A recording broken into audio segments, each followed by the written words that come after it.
बहुत समय पहले की बात है। एक गांव में तेजा सिंह अपने परिवार के साथ निवास करते थे। तेजा सिंह गांव के सरपंच थे। आज उनके घर के सामने जनसैलाब बढ़ता जा रहा था। गांव के सारे लोग इकट्ठा हो चुके थे। जिसने भी उस शव को देखा उसकी चीखें निकल गईं। शव का तो बस नाम ही था। हाथ पैर अलग अलग थे, जिनकी उंगलियां कटी हुई थीं।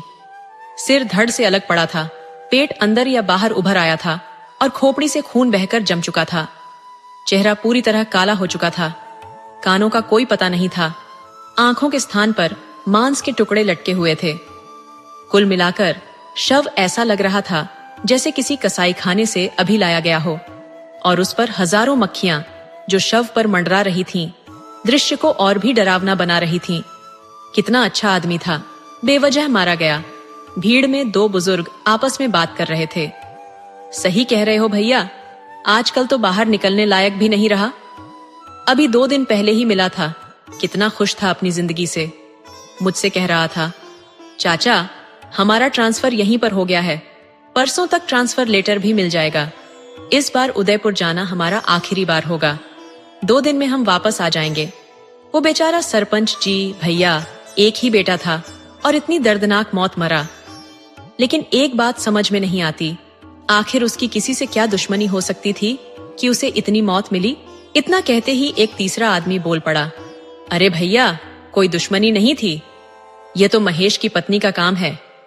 एक तीसरे आदमी ने उनकी बात काटते हुए कहा, कितनी बार कहा कि कोई उपाय करवा लो, लेकिन महेश इन बातों में विश्वास ही नहीं करता था। देखो सरपंच जी के बेटे की जान चली गई। क्या कह रहे हो बाबूजी? दूसरे आदमी ने पूछा। आजकल कौन इन बातों पर विश्वास करता है? हम सही कह रहे हैं भैया। अगर सरपंच ने हमारी बात मानकर समय पर इलाज करवाया होता तो इतनी बड़ी कीमत नहीं चुकानी पड़ती। एक आदमी ने कहा, कल की घटना याद करो। जब महेश की मौत की खबर आई तो नरेश की बहन खुशी मना रही थी। क्या कह रहे हो राम बाबू? एक मृत औरत खुशी कैसे मना सकती है? दूसरे आदमी ने अचंभित होकर पूछा। अरे भैया, यह तो हमने अपनी आंखों से देखा। अगर तुम मेरी बात पर विश्वास नहीं करते तो मन्नू से पूछ लो। भीड़ में से मन्नू को बुलाते हुए कहा गया, मन्नू जरा यहाँ आओ और भैया को कल रात की घटना बताओ। मन्नू ने कहा, हाँ चाचा, राम बाबू चाचा सही कह रहे हैं। जैसे ही महेश भैया की मौत की खबर आई, हमारे घर की छत पर रोने पीटने की आवाजें आने लगीं और खटखट की विचित्र आवाजें सुनाई देने लगीं। ऐसा लग रहा था जैसे छत पर कोई पत्थर फेंक रहा हो। हमने छत पर जाकर देखा, लेकिन कोई नहीं मिला। जब हम नीचे आए तो वही आवाजें फिर से आने लगीं। फिर हम छत पर गए, लेकिन कोई नहीं था। इसके बाद जैसे ही हम सीढ़ियां उतर रहे थे, कानों में घुंघरू बजने की आवाजें आने लगीं। ऐसा लग रहा था जैसे कोई नाच रहा हो। फिर हम सब डर के मारे भागे और दोबारा जाने की हिम्मत नहीं पाई। पूरी रात धड़कन और पायल की आवाजें आती रहीं। चाचा, दिन भर बाबा कहते रहे कि वह खुशी मना रही थी। जब सुबह महेश भैया की मिट्टी आई, तब जाकर नाचना बंद हुआ। धीरे धीरे समय बीत गया और इस घटना को लगभग 1 साल हो गया। ये कहानी अब बाहरी लोगों के लिए बस एक किंवदंती बनकर रह गई थी। घर वाले भी इसे भूलने की कोशिश में लगे हुए थे। सरपंच जी की बेटी की मेहंदी की रस्म चल रही थी, जिसमें आस पड़ोस की बहुत सी महिलाएं शामिल थीं। गुड़िया भी उन महिलाओं के हाथों में मेहंदी लगवाते हुए बैठी थीं। 3 भाइयों का संयुक्त परिवार था। सरपंच जी अपने भाइयों में सबसे बड़े और गांव के सम्मानित व्यक्तियों में से एक थे। उनकी यह स्थिति और मान सम्मान गांव के उन चुनिंदा लोगों में से एक थी। यही कारण था कि उन्हें गांव का सरपंच नियुक्त किया गया था। गुड़िया उनकी बेटी थी, जिसकी शादी 1 साल पहले तय हुई थी। लेकिन अपने 28 वर्षीय इकलौते जवान बेटे की भयानक मौत के कारण उन्होंने शादी को 1 साल के लिए टाल दिया था। जब किसी के घर ऐसी घटना घटती है तो लोग रिश्ते जोड़ने से कतराते हैं, पर सरपंच जी की इज्जत और रुतबे के कारण ही यह शादी बची रही थी। गांव के लोग अक्सर दकियानूसी होते हैं और ऐसे मामलों में बचाव करते हैं, इसीलिए रिश्ते तोड़ने में झिझकते नहीं हैं। शादी ब्याह का मामला होता ही ऐसा है। रात के 8 बज रहे थे। मेहंदी की रस्म समाप्त हो चुकी थी। सभी महिलाएं अपने अपने घरों को लौट चुकी थीं। नवंबर का महीना था। न तो बहुत ठंड थी और न ही उमस भरी गर्मी। मौसम एकदम सुहावना था। घर की बहुएं खाना बना रही थीं और बड़ी बुजुर्ग महिलाएं शादी की तैयारियों में व्यस्त थीं। गढ़ की लड़कियां नाच गाने में व्यस्त थीं। पुरुष लोग बरामदे में बैठकर 2 दिन बाद आने वाली बारात के स्वागत की चर्चा कर रहे थे, जबकि लड़के बरामदे से लगे दलान में इकट्ठे होकर कथाएं और किस्से सुन रहे थे। तभी अचानक मौसम, जो बिल्कुल शांत था, बदलने लगा। धीरे धीरे हवा तेज हो गई और आकाश को बादलों ने घेर लिया। हल्की हल्की बूंदाबांदी भी शुरू हो गई। बच्चे और बड़े सभी मौसम का आनंद ले रहे थे। गुड़िया, जो अभी नवविवाहिता थी, उसकी चाची ने उसे मजाक में कहा, गुड़िया रानी, कितनी बार कहा कि कढ़ाई में खाना मत खाओ, लेकिन तुम मानती ही नहीं। आंधी पानी अपने साथ ले आई अपनी शादी में। अचानक बिजली की जोरदार कड़कड़ाहट से लोग सिहर उठे। धीरे धीरे तेज होती हवा ने तूफान का रूप ले लिया और हल्की बूंदाबांदी मूसलाधार बारिश में बदल गई। आकाशीय बिजली की गड़गड़ाहट तेज हो रही थी, जो लोगों के कानों को झंझना रही थी। इस अचानक मौसम के बदलाव ने सभी को चकित कर दिया। बाहर बरामदे में बैठे लोग आपस में बहस कर रहे थे। पूरा घर, जो अभी थोड़ी देर पहले बिजली की रोशनी से नहाया हुआ था, अब अंधेरे में डूब चुका था। बिजली कट चुकी थी और घर वाले टॉर्च और लालटेन से घर में उजाला करने की कोशिश कर रहे थे। गुड़िया, जो लालटेन लेकर ऊपर की ओर जा रही थी, ने सुनी अपनी भाभी की आवाज, गुड़िया, लालटेन लेकर जरा इधर आओ। सीढ़ियां चढ़ते हुए वह एक औसरनुमा कमरे में पहुंची, जहां खाना 1 साल पहले तक बनता था। लेकिन महेश की मौत के बाद से लोग वहां खाना बनाना बंद कर चुके थे। उस जगह को महेश की पत्नी की पसंदीदा जगह माना जाता था और उसकी मौत के बाद लोग उस जगह जाने से डरने लगे थे। कुछ महीने पहले तक दिन का खाना भी वहीं बनता था, लेकिन धीरे धीरे खाना बनाना भी बंद हो गया था। गुड़िया ने चारों ओर नजर दौड़ाई, लेकिन कोई नहीं दिखा। उसने इसे मन का वहम समझकर आगे बढ़ना शुरू किया। फिर वही आवाज आई, गुड़िया, लालटेन लेकर जरा इधर आओ। देखो, यहाँ कितना अंधेरा है, हमें कुछ नहीं दिख रहा। गुड़िया ठिठकी। ये आवाज उसकी भाभी की थी।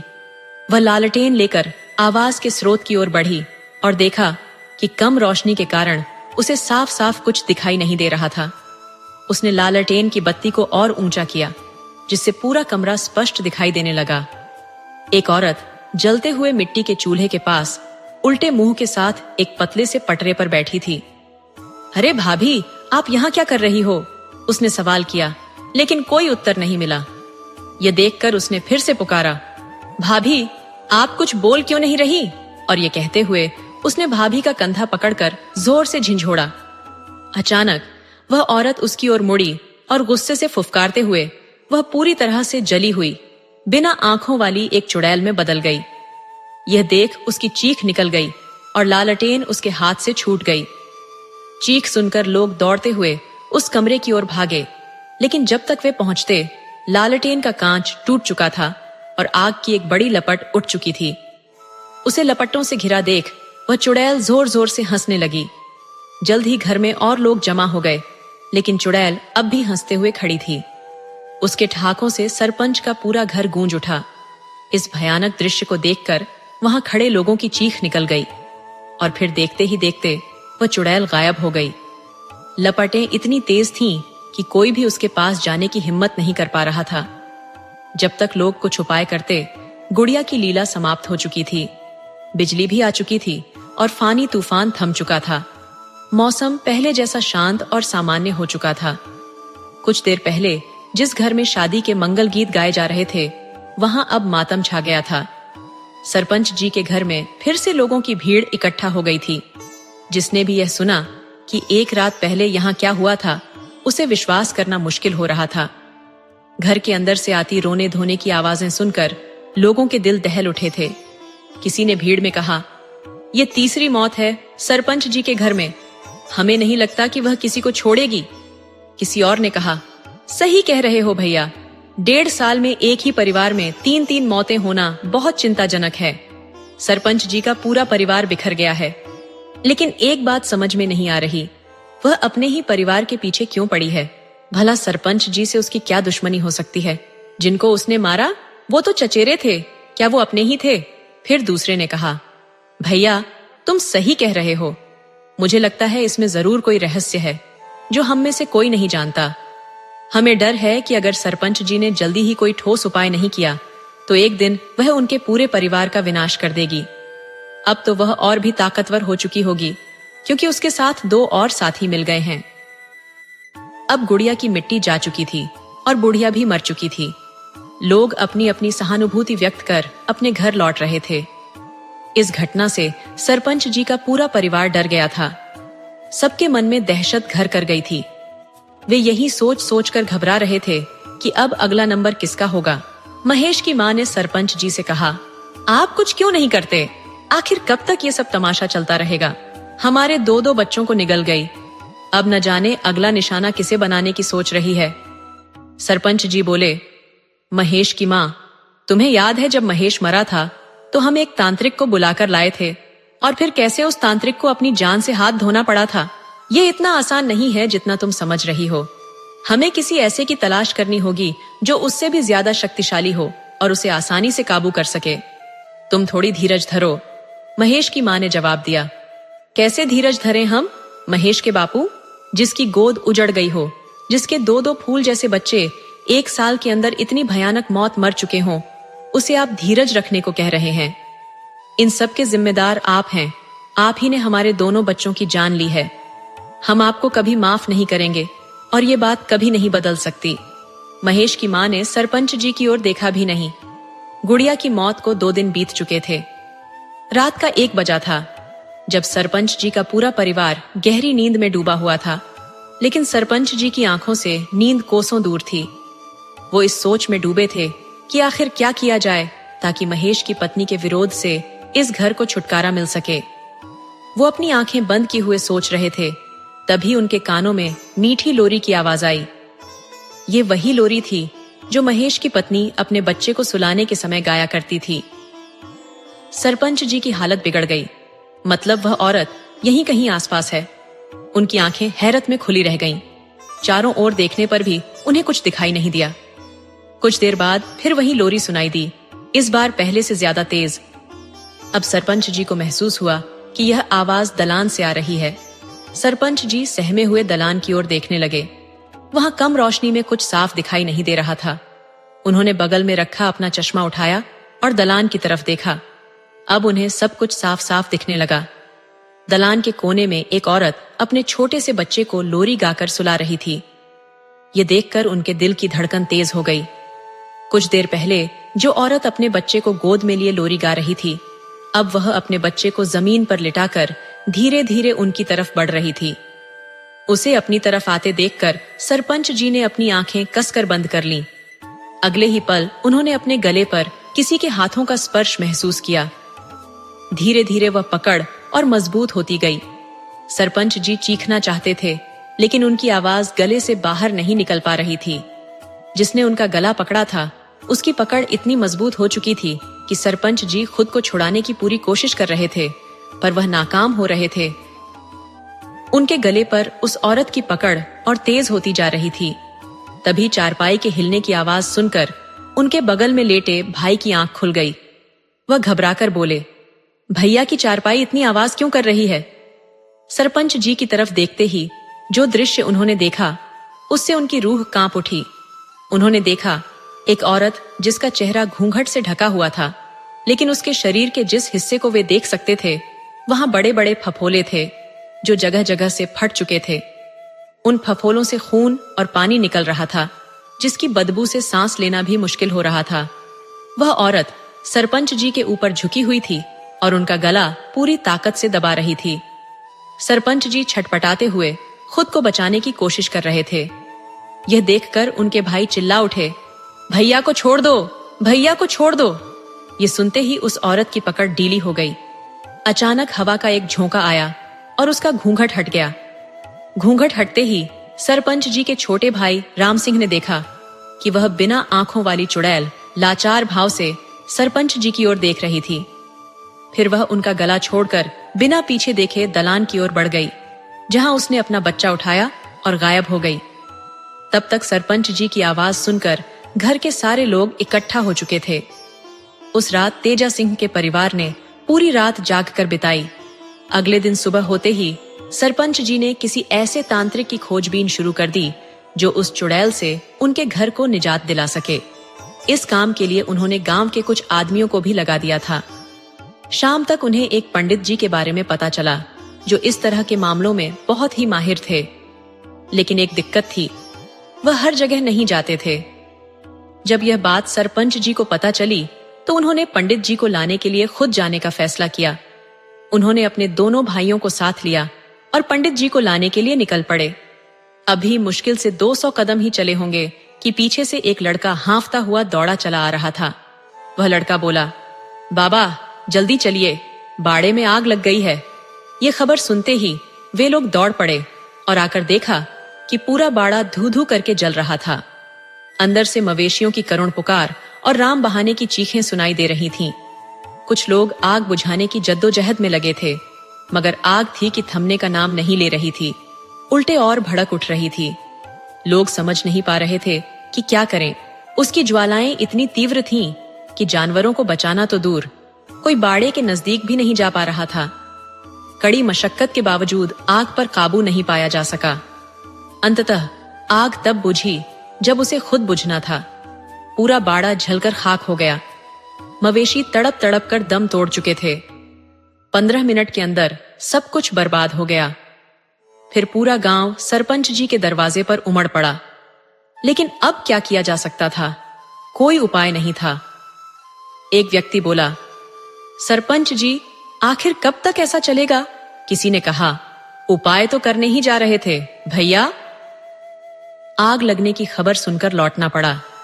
स्थिति की गंभीरता को भांपते हुए सब असमंजस में थे कि अब क्या किया जाए। सरपंच जी, जो बेहद निराश लग रहे थे, बोले, हम जानते हैं। तभी एक आदमी ने कहा, यह सब हमें जाने से रोकने के लिए किया गया है।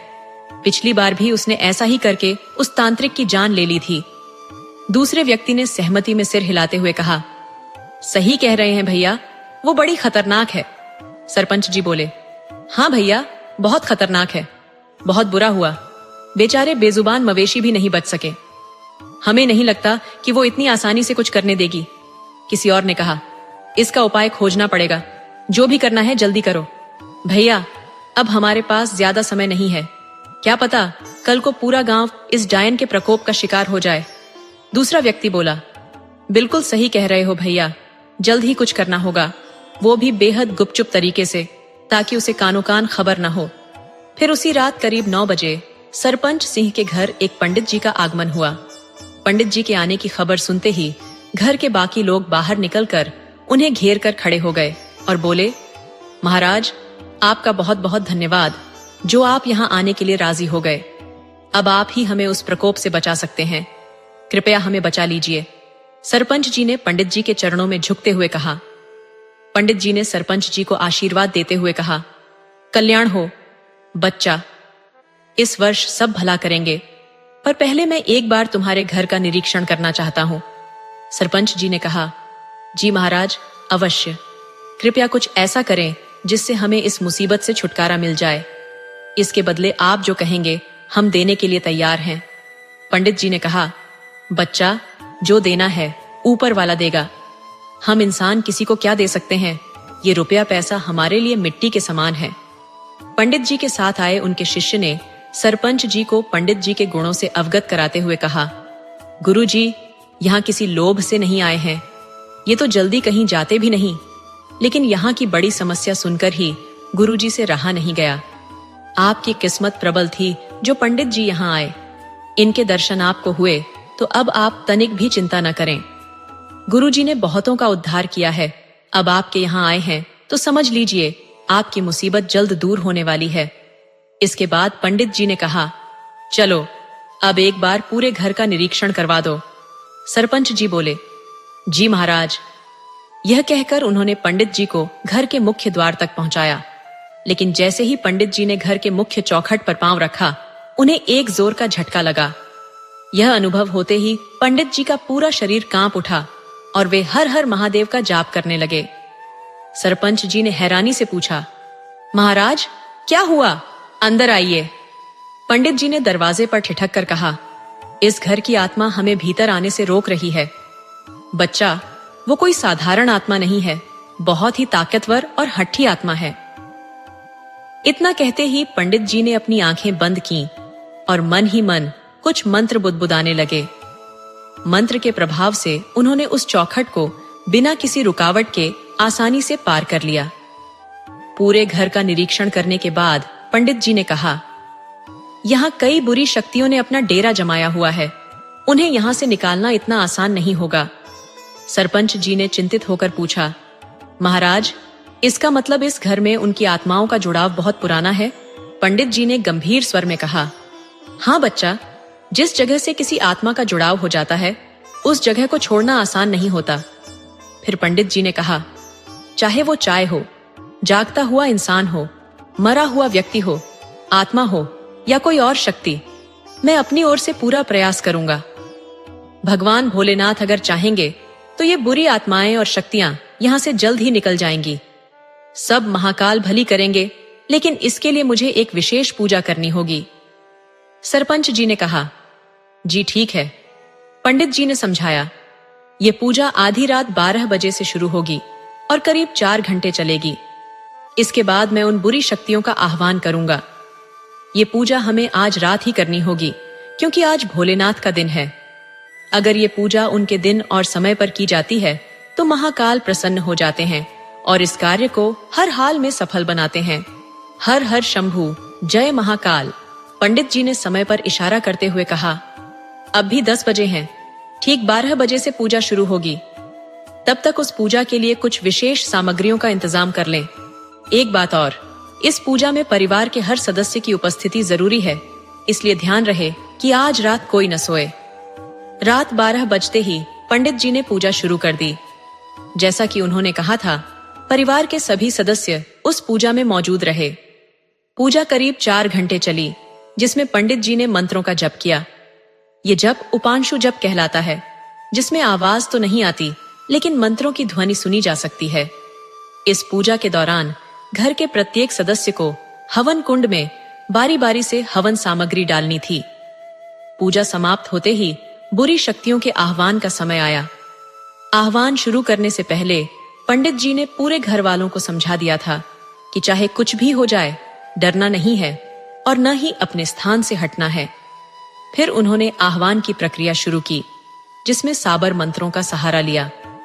साबर मंत्र जल्दी सिद्ध होते हैं और इस वाचिक जप में उच्च स्वर में मंत्रों का उच्चारण किया जाता है। पंडित जी मंत्रों का उच्चारण कर रहे थे कि करीब 15 मिनट के बाद अचानक जोर की हवा चलने लगी। हवा इतनी तेज थी कि आंगन में रखा सारा सामान उड़ने लगा और घर में धमक की आवाजें आने लगीं। पूरा घर इस प्रकार से हिलने लगा मानो जैसे भूकंप आ गया हो। लेकिन पंडित जी ने सबको पहले ही तैयार कर दिया था, इसलिए कोई न डरा और न ही अपनी जगह से हिला। उस बुरी शक्ति ने हवा के माध्यम से शिवजी के दीपक को बुझाने की कोशिश की, लेकिन सफल नहीं हो पाई। पंडित जी ने इसका इंतजाम पहले से ही कर रखा था। उन्होंने उस पूरे स्थान को सुरक्षा घेरे में बांध दिया था, ताकि बुरी शक्ति कितनी भी कोशिश कर ले, कोई अनिष्ट न कर पाए।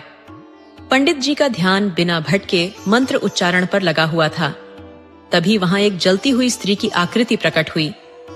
मंत्रों के प्रभाव से वह धीरे धीरे अपने असली रूप में आने लगी। उसके असली रूप में आते ही उसका अट्टहास घर में गूंजने लगा, जिसे देखकर सभी घर वाले सहम उठे और डर के मारे एक दूसरे का हाथ थाम लिया। लेकिन पंडित जी बिना रुके मंत्रों का जाप जारी रखते हैं। उस बुरी शक्ति ने पंडित जी को चेतावनी देते हुए कहा, पंडित, इस मंत्र को बोलना बंद कर, वरना तेरा भी वही हाल होगा जो उस तांत्रिक का हुआ था। पंडित जी ने शांत स्वर में कहा, तुझे लगता है कि तू मुझे रोक सकती है? ये तेरी भूल है। बुरी शक्ति जोर से हंसने लगी और कहने लगी, तू मुझे बुला तो लिया पंडित, पर मुझे वश में करना इतना आसान नहीं। तू मुझे अपने बस में नहीं कर सकता। पंडित जी मंत्र उच्चारण करते करते चांदी के पात्र में रखे जल को अंजुली में लेकर उस पर छिड़क देते हैं। जल की पवित्रता देखकर वह स्त्री तड़पने लगती है और कहती है, तू ऐसा नहीं कर सकता। आखिर तुझे क्या चाहिए? पंडित जी ने उसे शांत करते हुए कहा, देख, मेरी तुझसे कोई दुश्मनी नहीं है। मैं सिर्फ इतना चाहता हूं कि तू अपने साथियों के साथ इस घर को छोड़कर चली जाए। उसने क्रोध में फुफकारते हुए कहा, मैं नहीं जा सकती। पंडित जी ने कहा, अगर तू मेरी बात मान लेगी तो मैं तेरी आत्मा को हमेशा के लिए मुक्त कर दूंगा, तुझे मोक्ष दिला दूंगा। तब वह जोर से चिल्लाते हुए कहने लगी, नहीं चाहिए मुझे कोई मोक्ष या मुक्ति, मुझे सिर्फ और सिर्फ बदला चाहिए। पंडित, क्या तू मेरा बदला दिला सकता है? बोल, क्या तू मेरी मदद करेगा? पंडित जी ने शांत स्वर में पूछा, किससे बदला लेना चाहती हो तुम, और किस बात का बदला लेना चाहती हो? वह बोली, सरपंच तेजा सिंह से पूछो। क्यों रे तेजा सिंह, क्यों नहीं बताता कि हमें क्या चाहिए? बोलना, अगर तू नहीं बोलेगा तो हम तुझे मौत के घाट उतार देंगे। चल तैयार हो जा मरने के लिए, आज हम तुझे अपने साथ ही लेकर जाएंगे। ये कहते ही वह तेजा सिंह पर झपट पड़ी और उसका गला पूरी ताकत से दबाने लगी। उसे इस तरह अनियंत्रित होते देख पंडित जी ने एक बार फिर से पवित्र जल मंत्र पढ़ते हुए उस पर छिड़क दिया। जल पड़ते ही वह तेजा सिंह का गला छोड़कर पीछे हट गई और जलन से कराहने लगी। वह कहने लगी, पंडित हमें छोड़ दो, हमने तुम्हारा क्या बिगाड़ा है जो तुम हमें इस तरह परेशान कर रहे हो? हम तो पहले से ही मरी हुई आत्मा हैं, दुखी और परेशान। हमें और मत सताओ, हमारी विनती सुनो, हमारा बदला पूरा हो जाने दो, फिर हम खुद ही यहाँ से चले जाएंगे। पंडित जी ने कठोरता से कहा, तुम ऐसे नहीं मानोगी। ठीक है, मैं तुझे दिखाता हूँ। और उन्होंने मंत्रों का उच्चारण शुरू कर दिया। यह देखकर चुड़ैल पंडित जी से गिड़गिड़ाने लगी, तुम हमें मुक्त करना चाहते हो ना? लेकिन एक बात जान लो, हम कभी मुक्त नहीं हो सकते जब तक हमारे दिल का बोझ हल्का नहीं हो जाता। हमारी आत्मा तभी मुक्त होगी जब हमें न्याय मिलेगा, और न्याय हमें बदला लेकर ही मिलेगा। उसकी बात सुनकर सरपंच जी, जो अब तक चुप थे, बोले, बहुत हुआ, रहम करो। तुमने हमारे दोनों बच्चों को मार दिया, अब तो हम पर रहम करो। वह हंसते हुए बोली, रहम? तुम रहम की बात कर रहे हो तेजा सिंह? क्या तुम भूल गए कि हमने भी तुमसे रहम की भीख मांगी थी? तुम्हारे सामने रोए थे, गिड़गिड़ाए थे, लेकिन तुमने हमारे ऊपर रहम किया नहीं ना? तो फिर हम तुम्हारे ऊपर क्यों करें? अगर तुम भूल गए हो तो हम तुम्हें याद दिला देते हैं। याद करो तेजा सिंह, जब तुमने हमारे ऊपर भरे समाज में चरित्रहीन होने का आरोप लगाया था, तुमने हमें पूरे गांव और समाज में कहीं भी मुंह दिखाने लायक नहीं छोड़ा था। तेजा सिंह का भाई, जो अब तक चुप था, कहने लगा, ये तुम क्या कह रही हो बहू? हमें कुछ समझ नहीं आ रहा।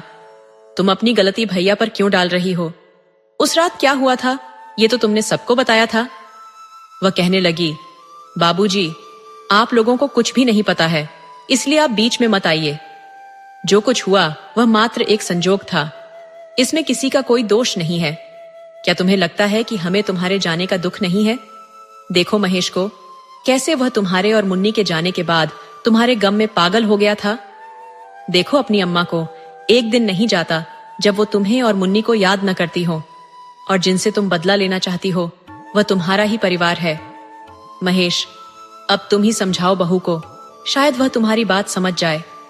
महेश, जो मानसिक संतुलन खो चुका था, अपने चाचा की बात सुनकर उस चुड़ैल की आंखों में झांकने लगा। वह आंखें जो अब आंखें नहीं थीं। तभी महेश के मुंह से वह नाम निकला जिसे सुनकर चुड़ैल की आत्मा बेहद भावुक हो गई, रूपा, मेरी रूपा। महेश के मुंह से अपना नाम सुनकर जो अब चुड़ैल बन चुकी थी, वह उसके प्यार के वशीभूत हो गई और उसकी आंखों में देखने लगी। देखते ही देखते वह जोर जोर से रोने लगी। हाँ महेश, हम तुम्हारी रूपा हैं। तुम हमें छोड़कर क्यों चली गई? क्यों? हम सब बताएंगे, लेकिन ऐसे नहीं। पूरे गांव को इकट्ठा करो, पंचायत लगाओ, हम बताएंगे कि हम तुमसे दूर क्यों गए। तेजा सिंह रूपा की इस बात से सहमत नहीं थे, लेकिन अपने भाई राम सिंह के आगे उनका बस नहीं चला। राम सिंह की बातों का मान रखते हुए सच्चाई जानने के लिए पूरे गांव और पंचों को खबर दी गई कि सरपंच तेजा सिंह के घर सभी को इकट्ठा होना है। सभी लोग यह जानने के लिए उत्सुक थे कि आखिर ऐसी कौन सी बात है जिसकी खातिर सरपंच जी ने इतनी सुबह हमें यहाँ बुलाया है। सब लोग इकट्ठा हो जाने पर रूपा, जो अब चुड़ैल बन चुकी थी, सबके सामने आ गई। उसके इस रूप को देखकर कुछ लोग डर के मारे थरथराने लगे, लेकिन इतनी भीड़ देखकर उनका अमर रोकने का साहस बना रहा। अब रूपा बोलने लगी, देखिए, आपको हमसे डरने की कोई जरूरत नहीं है। हम यहाँ किसी को नुकसान पहुंचाने नहीं आए हैं। हम तो बस अपनी बात रखने आए हैं। आप सबको यहाँ बुलाने का कारण सिर्फ एक है, वो बात जो मैं जीते जी आप लोगों तक नहीं पहुंचा पाई। ये किस्सा 2 साल पुराना है, जब हमारे परिवार के लोग उस प्रदेश में थे और उसी समय बुआ जी की बेटी की शादी थी। पूरा परिवार 3 दिन के लिए शादी में गया था, सिवाय मेरे, बाबूजी, बड़े भैया और गुड़िया दीदी के। हम नहीं जा सके क्योंकि उस समय मुन्ना बहुत छोटा था और मेरी तबीयत भी ठीक नहीं थी। जिस दिन सब लोग शादी में गए थे उसी रात की बात है। रात का वक्त था, करीब 1 बजे का। सब लोग खाना खाकर सोने चले गए थे। मैं भी अपने कमरे में सो रही थी।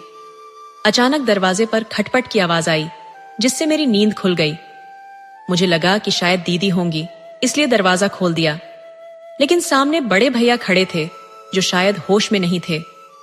मैं कुछ समझने या पूछने से पहले ही उन्होंने मुझे अंदर धकेल दिया और दरवाजा अंदर से बंद कर लिया। इसके बाद जो हुआ वो किसी भयानक सपने से कम नहीं था। बड़े भैया एक भूखे भेड़िए की तरह मुझ पर टूट पड़े। मैं चिल्लाती रही, उनसे अपनी इज्जत की भीख मांगती रही, रिश्ते की दुहाई देती रही, लेकिन उन्होंने मेरी एक भी बात नहीं सुनी। दुख की बात तो ये है कि गुड़िया दीदी, जो हमारे कमरे के बगल वाले कमरे में थी, वो मदद करने नहीं आई। जब आई तब तक बहुत देर हो चुकी थी। मैं लुटी पिटी रोते हुए बाबूजी के पास गई, लेकिन उन्होंने मेरी एक नहीं सुनी। मैं बार बार कहती रही कि मैं सच बोल रही हूँ, लेकिन उन्होंने अपने बेटे को बचाने के लिए उल्टा मुझे ही चरित्रहीन और झूठा करार दे दिया। मैं चुप नहीं रही। मैंने साफ कह दिया कि मैं ये बात सबको बताऊंगी। इस पर उन्होंने मुझे आश्वासन दिया कि सुबह पंचायत बुलाकर न्याय दिलाएंगे। फिर उन्होंने मुझे कमरे में भेज दिया। जब मैं कमरे में गई तो मुन्ना जग चुका था और भूख से रो रहा था। मैं उसे गोद में लेकर चुप कराने लगी। तभी तीनों हमारे कमरे में घुस आए। गुड़िया दीदी के हाथ में मिट्टी के तेल का डिब्बा था। जब तक मैं कुछ समझ पाती, बड़का भैया ने मेरे हाथ पकड़ लिए और बड़े भैया ने मेरे पैर। गुड़िया दीदी ने मुझ पर पूरा तेल उड़ेल दिया। फिर ये तीनों बाहर निकल गए और दरवाजे पर कुंडी लगा दी। जाते जाते उन्होंने जलती हुई माचिस की तीली कमरे में फेंक दी। मैं चीखती चिल्लाती रही, कोई तो मुझे बचा लो। अगर मुझे नहीं तो मेरे मुन्ना को तो बचा लो। लेकिन किसी ने कुछ नहीं किया। मिट्टी के तेल की वजह से आग तेजी से पूरे कमरे में फैल गई। मैं दर्द से तड़प रही थी, दरवाजा पीट रही थी, लेकिन ये पत्थर दिल लोग मेरी आवाज पर कोई ध्यान नहीं दे रहे थे। मुन्ना जो कि रो रहा था, वह आकर मुझसे लिपट गया। मैं चाहकर भी उसे नहीं बचा पाई और फिर देखते ही देखते कुछ ही पलों में मैं और मेरा मुन्ना आग की लपटों में झलकर राख हो गए। इन लोगों ने अपने बेटे के घिनौने कर्मों को छिपाने के चक्कर में ये सब किया। इन्हें ये भी याद नहीं रहा कि उस बंद कमरे में हमारे साथ मुन्ना भी था, जो हमारी तरह तड़प तड़प कर मर गया। ये कहते हुए उसकी आंखों से आंसुओं की धारा बह निकली। उसकी बात सुनकर वहां मौजूद कोई भी ऐसा नहीं था जिसकी आंखों से आंसू न छलक रहे हों। इतने पर भी इनका दिल नहीं पसीजा। इन लोगों ने पूरा गांव, परिवार और समाज के सामने मुझे चोर साबित कर दिया। अपनी बुराई को छिपाने के लिए इन लोगों ने पूरे गांव में यह बात फैलाई कि मैंने तेजा सिंह के कमरे से उनकी अम्मा की चुराई हुई चीजें बरामद होते हुए पकड़ा गया था। इसके बाद शर्मिंदगी से बचने के लिए मैंने मुन्ना के साथ खुद पर मिट्टी का तेल डालकर अपनी जान ले ली। लेकिन सच ये है कि मैंने खुद को और मुन्ना को जला लिया। बोलो तेजा सिंह, सरपंच जी, क्या मैं झूठ बोल रही हूँ? क्या आप सच में मानते हैं कि मैंने अपने ऊपर मिट्टी का तेल डालकर आत्महत्या कर ली थी? सरपंच जी, आप मानते हो कि मैंने खुद को जला लिया, लेकिन आप समझते हो कि मेरे मरने के साथ ही आपका यह राज्य भी खत्म हो जाएगा। लेकिन आप भूल गए कि ऊपर वाले की लाठी में आवाज नहीं होती, लेकिन जब वो चलती है तो आदमी कहीं का नहीं रहता। ये सुनकर पूरे गांव में सन्नाटा छा गया। हर कोई हैरान था और किसी के भी पास कुछ कहने के लिए शब्द नहीं थे। वहां मौजूद सबके चेहरे शर्म से झुक गए थे। गांव के लोगों को अब यकीन हो गया था कि महेश की बीवी ने जो कुछ कहा वह सच है। अब आप ही बताइए, क्या मैंने कोई गलती की है? अगर हाँ, तो पंडित जी मुझे अभी यहाँ भस्म कर दें। लेकिन अगर मैंने कुछ गलत नहीं किया तो मुझे आप लोगों से न्याय चाहिए। क्या आप मेरी मदद करेंगे या उन पाखंडियों की जो खुद को सरपंच बना बैठे हैं और आप लोगों को सच्चा बताने का ढोंग कर रहे हैं। क्या आप मेरी मदद करेंगे या मुझे इनके खिलाफ इंसाफ दिलवाएंगे? इस पर बाबूजी बोले, बेटी, हम तुम्हारा साथ देंगे। अब तक हमें इस बात की भनक भी नहीं थी।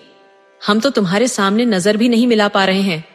हमें माफ कर दो बहू, हम सब तुम्हारे गुनहगार हैं, लेकिन अब हमें सिर्फ तेजा सिंह से बदला चाहिए। तेजा सिंह, जो अभी तक चुप था, उसके होश उड़ गए। पूरा गांव एकजुट होकर एक स्वर में रूपा का साथ देने को तैयार हो गया। रूपा, तुम इस पापी से अपनी मौत का बदला ले लो, हम सब तुम्हारे साथ हैं। ये सुनकर तेजा सिंह के हाथ पांव कांपने लगे।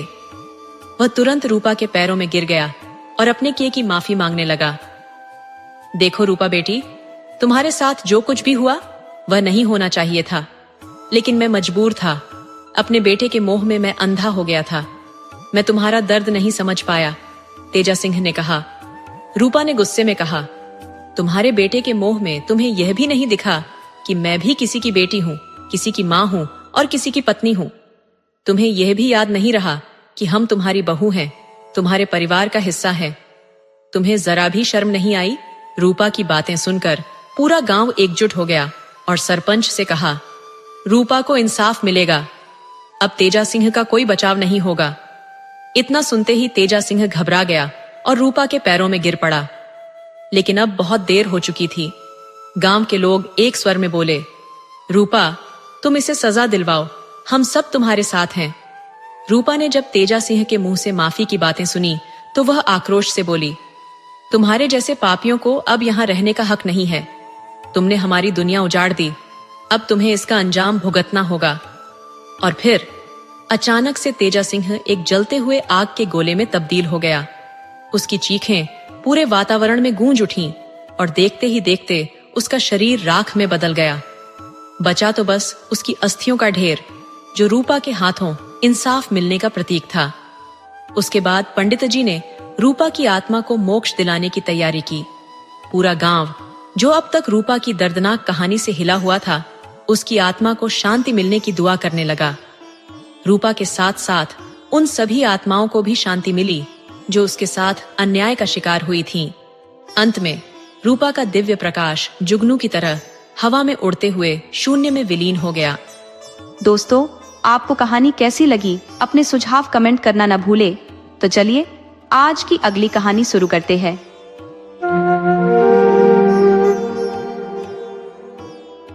एक ग्राम में 7 भाई अपने वृद्ध माता पिता और एक बहन संग निवास करते थे।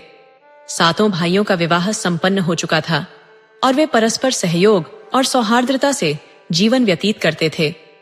इन भाइयों में सबसे छोटा भाई था, जिसकी पत्नी असाधारण रूप से सुंदर और प्रज्ञावान थी। वह प्रतिदिन निष्ठापूर्वक पूजा अर्चना में समय व्यतीत करती और ईश्वर के प्रति उसकी गहरी आस्था थी। उसकी इस भक्ति से उसकी छहों जेठानियों में ईर्ष्या उत्पन्न होती और वे सास ससुर को भी उसके विरुद्ध भड़काने में लगी रहती थीं। बड़े 6 भाई कृषि कार्य में संलग्न रहते, जबकि छोटा भाई एक साहूकार के यहाँ नौकरी करता था। जब बड़े भाई खेतों में परिश्रम करते तो उनकी पत्नियों को भी उनके साथ श्रम करना पड़ता, किंतु छोटे भाई की पत्नी को खेतों में जाने की आवश्यकता नहीं होती थी, क्योंकि उसका पति नौकरी करता था। अतः वह घर में भोजन तैयार करने और अन्य घरेलू कार्यों में व्यस्त रहती।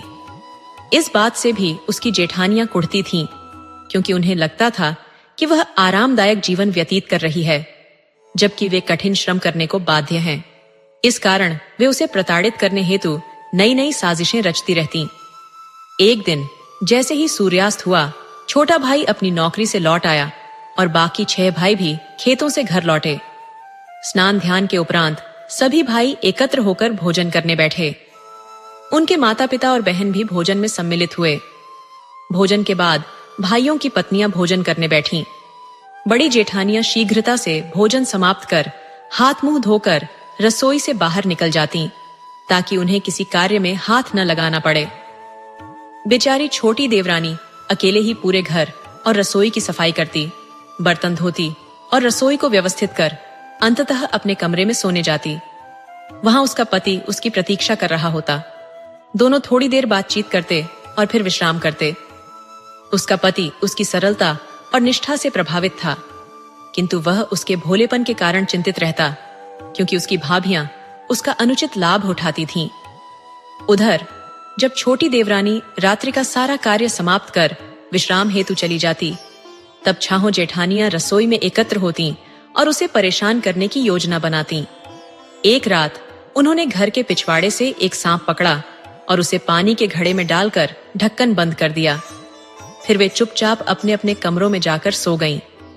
दिन भर वह कुशलता पूर्वक थकावट का स्वांग रचती, ये दर्शाते हुए कि खेत में श्रम करके अत्यधिक थक चुकी है, और फिर सोने का बहाना करती। अगली प्रातः जानबूझकर विलंब से जागती। सूर्योदय के साथ छोटी देवरानी, जो परिवार की सबसे कम उम्र की बहू भी थी, शीघ्रता से जाग गई और अपने रोजमर्रा के कार्यों में जुट गई।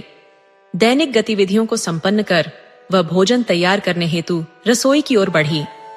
जैसे ही उसने पानी के घड़े का ढक्कन उठाकर पानी निकालने के लिए हाथ अंदर डाला, एक विषैले सर्प ने उसे डंस लिया।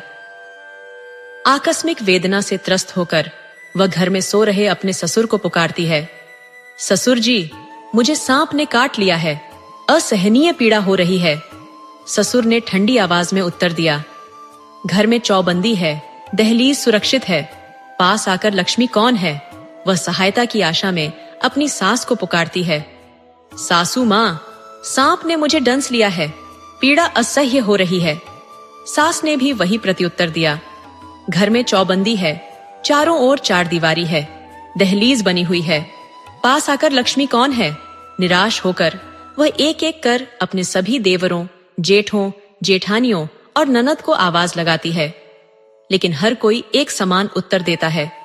अंत में वह अपने पति को पुकारती है, स्वामी जी, सांप ने मुझे काट लिया है, दर्द असहनीय है। पत्नी की पुकार सुनकर पति हड़बड़ाते हुए उठते हैं और तुरंत रसोई की ओर दौड़ते हैं। वहां पहुंचकर वह अपनी पत्नी को निश्चल पड़ी हुई पाते हैं। उसका शरीर नीला पड़ चुका होता है। पत्नी की मृत्यु देखकर पति हतप्रभ हो जाते हैं और व्याकुल होकर विलाप करते हैं। वे भगवान से प्रार्थना करते हैं, हे ईश्वर, यह तो आपकी परम भक्त और निष्कपट थी, इसके साथ ऐसा अन्याय क्यों हुआ? अपने शोकाकुल हृदय के साथ वह अपनी पत्नी के पार्थिव शरीर को कंधे पर उठाकर घर की दहलीज पर लाकर रख देते हैं। इस बीच उसकी सबसे छोटी बहन के मायके में भी एक अशुभ घटना घटित होती है। उनकी मां के आंगन में लगा तुलसी का पौधा अचानक मुरझाकर समाप्त हो जाता है। इस दृश्य को देखकर छोटी बहू का भाई चिंतित हो उठता है, क्योंकि उसकी बहन ने विदाई के समय कहा था, भैया, यदि मुझ पर कोई संकट आया तो यह तुलसी सूख जाएगी। एक पल की देर के बिना वह उसी अवस्था में अपनी बहन के ससुराल की ओर दौड़ पड़ता है। वहां पहुंचकर वह सबसे पहले अपने ससुर से पूछता है, ससुर जी, मेरी बहन कहाँ है? ससुर ने उत्तर दिया, बेटा, हमने तुम्हारी बहन को कहीं नहीं देखा। ससुर का यह जवाब सुनकर भाई अपनी सास से पूछता है, लेकिन वहां भी वही उत्तर मिलता है। इसके पश्चात वह अपनी बहन की जेठानी, ननद और देवरों से पूछता है, परंतु सभी से उसे एक जैसा प्रत्युत्तर प्राप्त होता है। आखिरकार वह अपने बहनोई के पास पहुंचता है और प्रश्न करता है, जीजा जी, मेरी बहन कहाँ है? ये सुनते ही बहनोई फूट फूट कर रोने लगता है और साले को पूरी घटना की जानकारी देता है। अपनी बहन की मृत्यु की खबर सुनते ही भाई का दिल टूट जाता है और वह भी अश्रुपूर्ण होकर रोने लगता है। वह लंबे समय तक अपने आंसुओं को रोक नहीं पाता। कुछ समय पश्चात वह यह निर्णय लेता है कि भगवान से प्रार्थना करेगा और अपनी बहन को पुनर्जीवित करने की याचना करेगा। यह सोचते हुए कि ईश्वर उसकी प्रार्थना अवश्य सुनेंगे, वह मंदिर की ओर प्रस्थान करता है। उधर सातवां भाई विचार करता है कि पत्नी का शव लंबे समय तक घर पर रखना उचित नहीं है और उसका अंतिम संस्कार करना चाहिए। वह अपनी माँ के पास जाकर कहता है, माँ, मेरी पत्नी की गोद भरने की रस्म पूरी करनी है, उसे काजल कुमकुम लगाना है। माँ ने उत्तर दिया, तुम्हारी मृत पत्नी को तुम ही काजल कुमकुम क्यों नहीं लगाते? तुम ही उसके अंतिम संस्कार का उत्तरदायित्व क्यों नहीं लेते? माँ के इनकार के पश्चात वह अपनी बड़ी भाभी से यह रस्म पूरी करने का निवेदन करता है, परंतु उसे भी वही उत्तर मिलता है। इसके बाद वह दूसरी, तीसरी और इस प्रकार अपनी सभी 6 भाभियों से विनती करता है, परंतु कोई भी उसकी सहायता के लिए तैयार नहीं होती। जब कोई भी गोद भरने की रस्म पूरी करने के लिए तैयार नहीं हुआ तो उसने ठान लिया कि वह स्वयं ही इस कर्तव्य को निभाएगा। वह बाजार पहुंचता है और एक साड़ी की दुकान पर जाकर दुकानदार से कहता है, भाई मुझे एक जरी की साड़ी और चोली चाहिए। दुकानदार पूछता है, इतनी रात को आपको साड़ी और चोली की आवश्यकता क्यों है? वह कहता है, आज मेरी प्रेयसी आग की लपटों में जलकर राख हो गई है। दुकानदार उसकी व्यथा को समझकर उसे जरी की साड़ी और चोली दे देता है। फिर वह फूलों की दुकान पर जाता है और फूल वाली से कहता है, फूल वाली माँ, मुझे फूलों की माला चाहिए। फूल वाली पूछती है, इतनी रात गए आपको फूलों की माला क्यों चाहिए? वह कहता है, आज मेरी प्रियतमा की बग्घी राख में तब्दील हो गई है। फूल वाली उसकी व्यथा को भांपकर उसे माला दे देती है। आखिर में वह पड़ोसन के पास जाता है और निवेदन करता है, पड़ोसन भाभी, मुझे काजल और कुमकुम दीजिए। पड़ोसिन ने पूछा, इतनी रात को आपको साज सज्जा की आवश्यकता क्यों पड़ गई? वह बोला, आज मेरी प्रियतमा प्रेम की अग्नि में समर्पित हो गई है। ये सुनते ही पड़ोसिन ने तुरंत उसे काजल और कुमकुम दे दिया। सारा सामान लेकर वह घर लौटा। उसने अपनी पत्नी के शव को नई साड़ी और चोली पहनाई, उसके बालों में फूलों की माला सजाई और काजल कुमकुम से उसका श्रृंगार किया। इसके बाद वह अपने पिता से बोला, पिताजी, मेरी पत्नी की चिता तैयार कर दीजिए। पिता ने कहा, यह तुम्हारी पत्नी है, तुम ही उसकी चिता सजाओ। पिता के इनकार के बाद उसने अपने बड़े भाई से अनुरोध किया, परंतु उन्होंने भी सहायता करने से मना कर दिया। वह एक एक करके सभी भाइयों के पास गया, लेकिन हर किसी ने इनकार कर दिया। निराश होकर वह पड़ोसियों के पास गया और बोला, पड़ोसी भाइयों, मेरी पत्नी की अर्थी सजाने में मेरी मदद करें। पड़ोसियों ने उसकी सहायता के लिए सहमति दे दी। अर्थी सजाकर उसने अपने पिता से पूछा, पिताजी, मैं उसे कहां अग्नि दूं? किस मार्ग से बाहर ले जाऊं? पिता बोले, उसे पिछवाड़े के दरवाजे से बाहर ले जाओ और सीमा के पार ले जाकर अग्नि देना।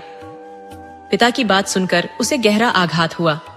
उसने अपनी मां से पूछा, लेकिन मां ने भी वही उत्तर दिया। इसके बाद उसने अपने भाइयों से एक एक कर पूछा, लेकिन उन्होंने भी वैसा ही कहा। आखिरकार उसने अपनी बहन से पूछा, बहना, मैं उसे कहां अग्नि दूं? किस रास्ते से बाहर निकालूं?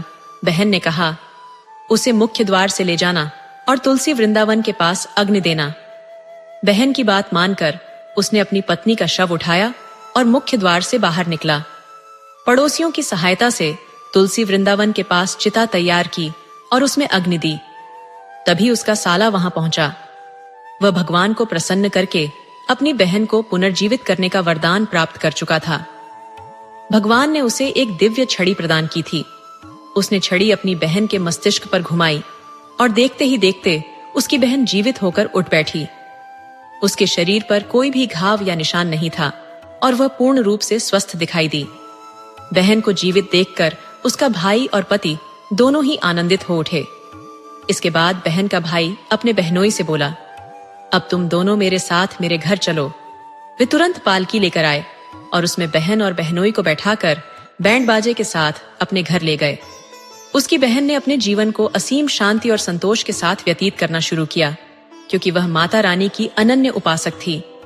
माता रानी ने उसकी और उसके भाई की प्रतिष्ठा बनाए रखी। उसके ससुराल वाले, जिनमें उसके ससुर, सास, देवरानी और जेठानी सम्मिलित थे, ने उसे कभी भी उचित सम्मान नहीं दिया। जीवन काल में भी उन्होंने उसकी कद्र नहीं की और मृत्यु के पश्चात भी उसके प्रति कोई श्रद्धा नहीं दिखाई। हालांकि देवरानी और जेठानी घर के संबंधों का अभिन्न हिस्सा मानी जाती हैं और कठिन समय में परिवार एकजुट हो जाता है, परंतु उसकी जेठानी ने भी उसके साथ सहयोग का कोई हाथ नहीं बढ़ाया। दोस्तों, आपको कहानी कैसी लगी? अपने सुझाव कमेंट करना न भूले। तो चलिए आज की अगली कहानी शुरू करते हैं।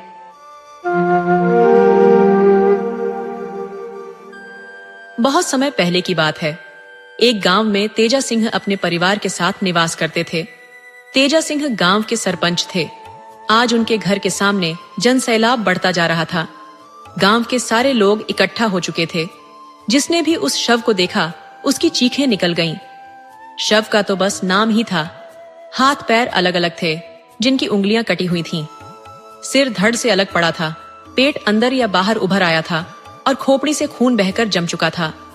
चेहरा पूरी तरह काला हो चुका था। कानों का कोई पता नहीं था। आंखों के स्थान पर मांस के टुकड़े लटके हुए थे। कुल मिलाकर शव ऐसा लग रहा था जैसे किसी कसाई खाने से अभी लाया गया हो, और उस पर हजारों मक्खियां जो शव पर मंडरा रही थीं, दृश्य को और भी डरावना बना रही थीं।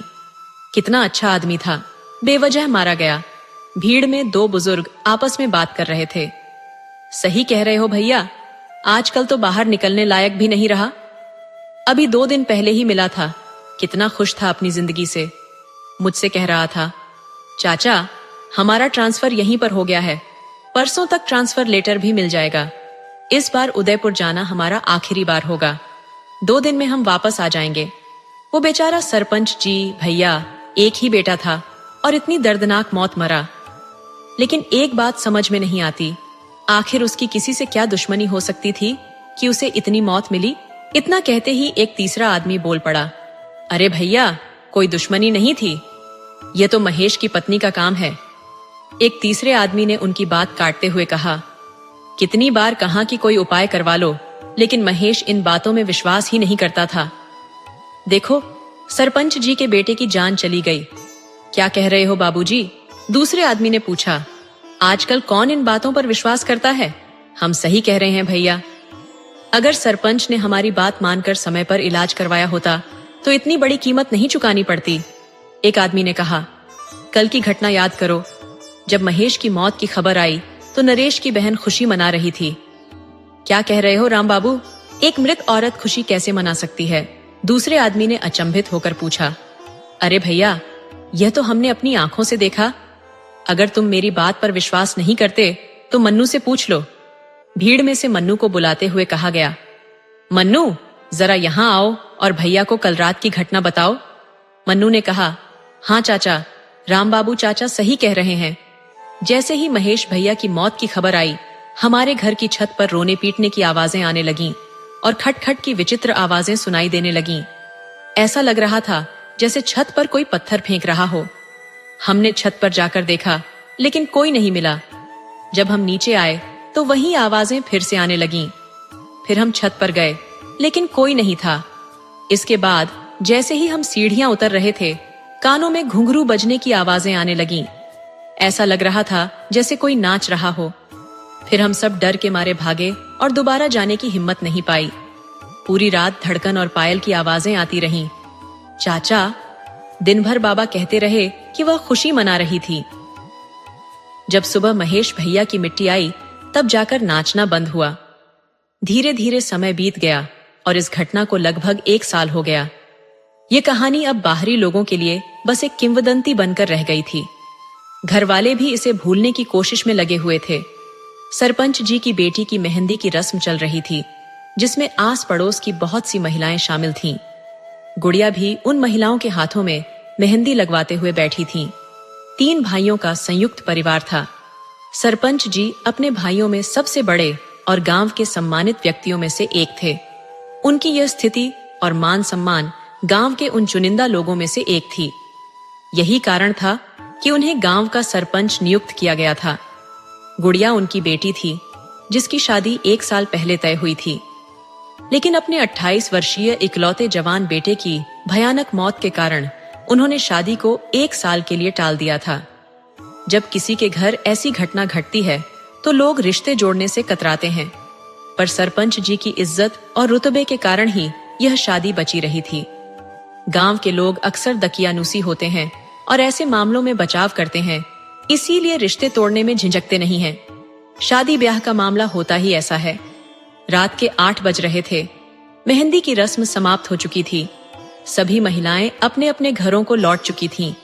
नवंबर का महीना था। न तो बहुत ठंड थी और न ही उमस भरी गर्मी। मौसम एकदम सुहावना था। घर की बहुएं खाना बना रही थीं और बड़ी बुजुर्ग महिलाएं शादी की तैयारियों में व्यस्त थीं। गढ़ की लड़कियां नाच गाने में व्यस्त थीं। पुरुष लोग बरामदे में बैठकर 2 दिन बाद आने वाली बारात के स्वागत की चर्चा कर रहे थे, जबकि लड़के बरामदे से लगे दलान में इकट्ठे होकर कथाएं और किस्से सुन रहे थे। तभी अचानक मौसम, जो बिल्कुल शांत था, बदलने लगा। धीरे धीरे हवा तेज हो गई और आकाश को बादलों ने घेर लिया। हल्की हल्की बूंदाबांदी भी शुरू हो गई। बच्चे और बड़े सभी मौसम का आनंद ले रहे थे। गुड़िया, जो अभी नवविवाहिता थी, उसकी चाची ने उसे मजाक में कहा, गुड़िया रानी, कितनी बार कहा कि कढ़ाई में खाना मत खाओ, लेकिन तुम मानती ही नहीं। आंधी पानी अपने साथ ले आई अपनी शादी में। अचानक बिजली की जोरदार कड़कड़ाहट से लोग सिहर उठे। धीरे धीरे तेज होती हवा ने तूफान का रूप ले लिया और हल्की बूंदाबांदी मूसलाधार बारिश में बदल गई। आकाशीय बिजली की गड़गड़ाहट तेज हो रही थी, जो लोगों के कानों को झंझना रही थी। इस अचानक मौसम के बदलाव ने सभी को चकित कर दिया। बाहर बरामदे में बैठे लोग आपस में बहस कर रहे थे। पूरा घर, जो अभी थोड़ी देर पहले बिजली की रोशनी से नहाया हुआ था, अब अंधेरे में डूब चुका था। बिजली कट चुकी थी और घर वाले टॉर्च और लालटेन से घर में उजाला करने की कोशिश कर रहे थे। गुड़िया, जो लालटेन लेकर ऊपर की ओर जा रही थी, ने सुनी अपनी भाभी की आवाज, गुड़िया, लालटेन लेकर जरा इधर आओ। सीढ़ियां चढ़ते हुए वह एक औसड़नुमा कमरे में पहुंची, जहां खाना 1 साल पहले तक बनता था। लेकिन महेश की मौत के बाद से लोग वहां खाना बनाना बंद कर चुके थे। उस जगह को महेश की पत्नी की पसंदीदा जगह माना जाता था और उसकी मौत के बाद लोग उस जगह जाने से डरने लगे थे। कुछ महीने पहले तक दिन का खाना भी वहीं बनता था, लेकिन धीरे धीरे खाना बनाना भी बंद हो गया था। गुड़िया ने चारों ओर नजर दौड़ाई, लेकिन कोई नहीं दिखा। उसने इसे मन का वहम समझकर आगे बढ़ना शुरू किया। फिर वही आवाज आई, गुड़िया, लालटेन लेकर जरा इधर आओ। देखो, यहाँ कितना अंधेरा है, हमें कुछ नहीं दिख रहा। गुड़िया ठिठकी। ये आवाज उसकी भाभी की थी।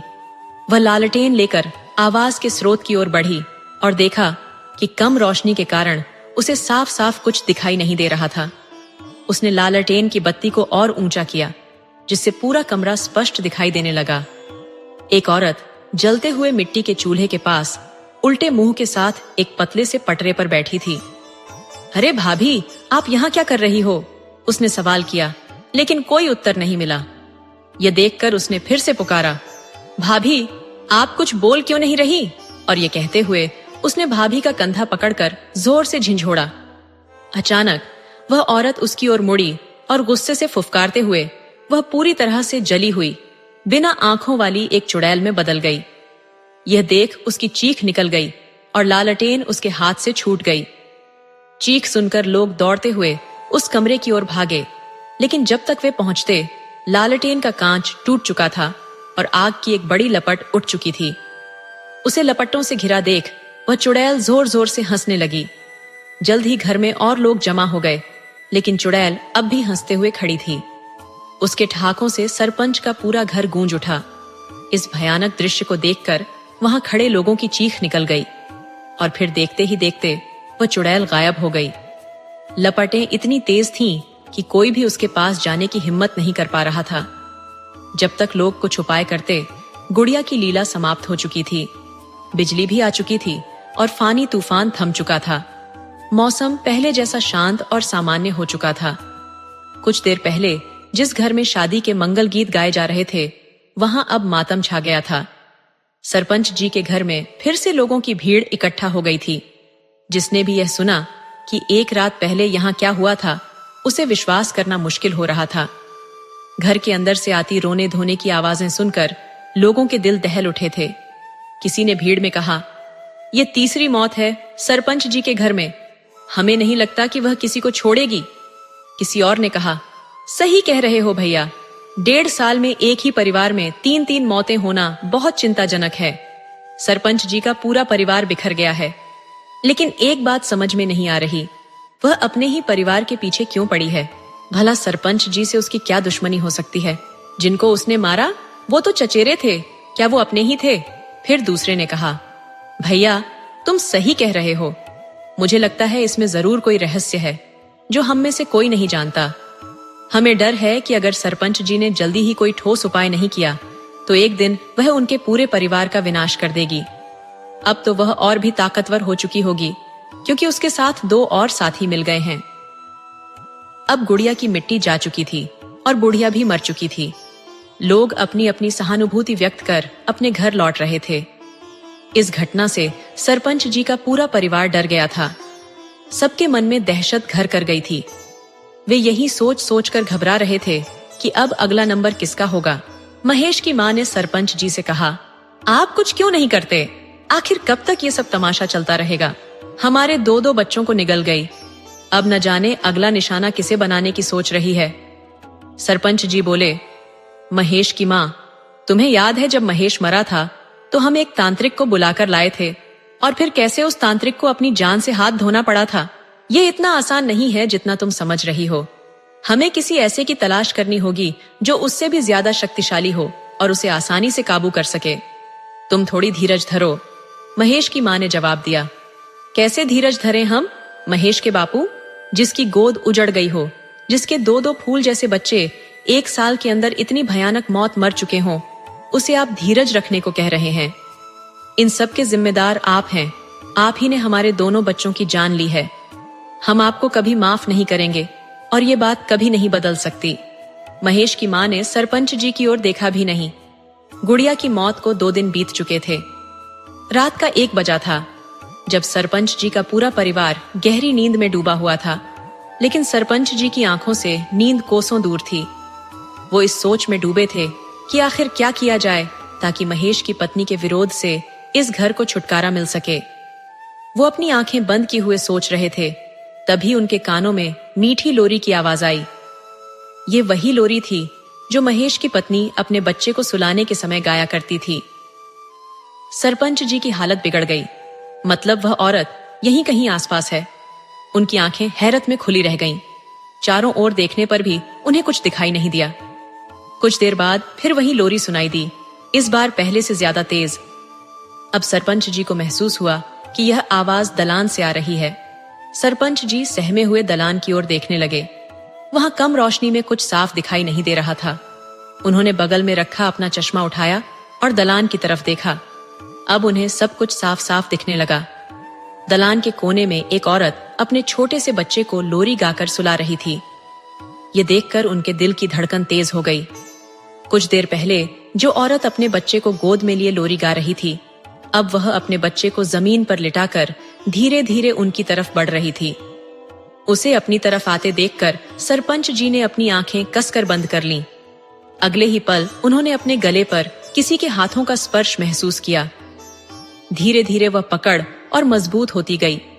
सरपंच जी चीखना चाहते थे, लेकिन उनकी आवाज गले से बाहर नहीं निकल पा रही थी।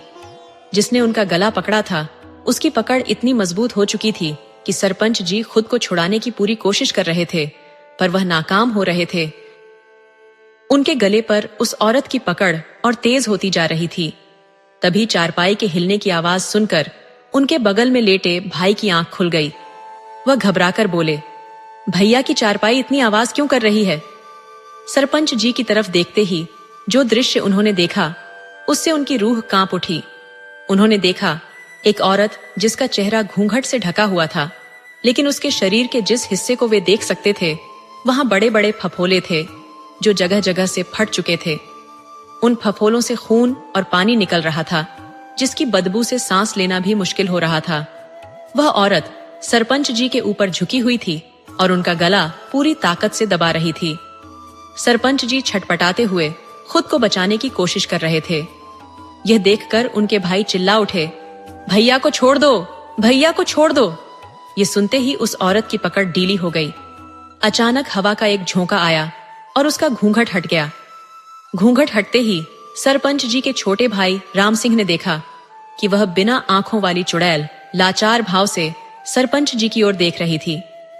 फिर वह उनका गला छोड़कर बिना पीछे देखे दलान की ओर बढ़ गई, जहां उसने अपना बच्चा उठाया और गायब हो गई। तब तक सरपंच जी की आवाज सुनकर घर के सारे लोग इकट्ठा हो चुके थे। उस रात तेजा सिंह के परिवार ने पूरी रात जागकर बिताई। अगले दिन सुबह होते ही सरपंच जी ने किसी ऐसे तांत्रिक की खोजबीन शुरू कर दी जो उस चुड़ैल से उनके घर को निजात दिला सके। इस काम के लिए उन्होंने गांव के कुछ आदमियों को भी लगा दिया था। शाम तक उन्हें एक पंडित जी के बारे में पता चला जो इस तरह के मामलों में बहुत ही माहिर थे। लेकिन एक दिक्कत थी, वह हर जगह नहीं जाते थे। जब यह बात सरपंच जी को पता चली तो तो उन्होंने पंडित जी को लाने के लिए खुद जाने का फैसला किया। उन्होंने अपने दोनों भाइयों को साथ लिया और पंडित जी को लाने के लिए निकल पड़े। अभी मुश्किल से 200 कदम ही चले होंगे कि पीछे से एक लड़का हांफता हुआ दौड़ा चला आ रहा था। वह लड़का बोला, बाबा जल्दी चलिए, बाड़े में आग लग गई है। ये खबर सुनते ही वे लोग दौड़ पड़े और आकर देखा कि पूरा बाड़ा धू धू करके जल रहा था। अंदर से मवेशियों की करुण पुकार और राम बहाने की चीखें सुनाई दे रही थीं। कुछ लोग आग बुझाने की जद्दोजहद में लगे थे, मगर आग थी कि थमने का नाम नहीं ले रही थी, उल्टे और भड़क उठ रही थी। लोग समझ नहीं पा रहे थे कि क्या करें। उसकी ज्वालाएं इतनी तीव्र थीं कि जानवरों को बचाना तो दूर, कोई बाड़े के नजदीक भी नहीं जा पा रहा था।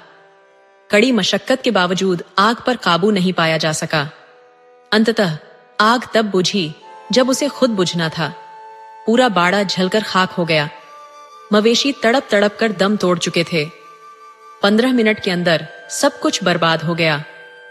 फिर पूरा गांव सरपंच जी के दरवाजे पर उमड़ पड़ा। लेकिन अब क्या किया जा सकता था? कोई उपाय नहीं था। एक व्यक्ति बोला, सरपंच जी आखिर कब तक ऐसा चलेगा? किसी ने कहा, उपाय तो करने ही जा रहे थे भैया। आग लगने की खबर सुनकर लौटना पड़ा। स्थिति की गंभीरता को भांपते हुए सब असमंजस में थे कि अब क्या किया जाए। सरपंच जी, जो बेहद निराश लग रहे थे, बोले, हम जानते हैं। तभी एक आदमी ने कहा, यह सब हमें जाने से रोकने के लिए किया गया है। पिछली बार भी उसने ऐसा ही करके उस तांत्रिक की जान ले ली थी। दूसरे व्यक्ति ने सहमति में सिर हिलाते हुए कहा, सही कह रहे हैं भैया, वो बड़ी खतरनाक है। सरपंच जी बोले, हाँ भैया, बहुत खतरनाक है। बहुत बुरा हुआ, बेचारे बेजुबान मवेशी भी नहीं बच सके। हमें नहीं लगता कि वो इतनी आसानी से कुछ करने देगी।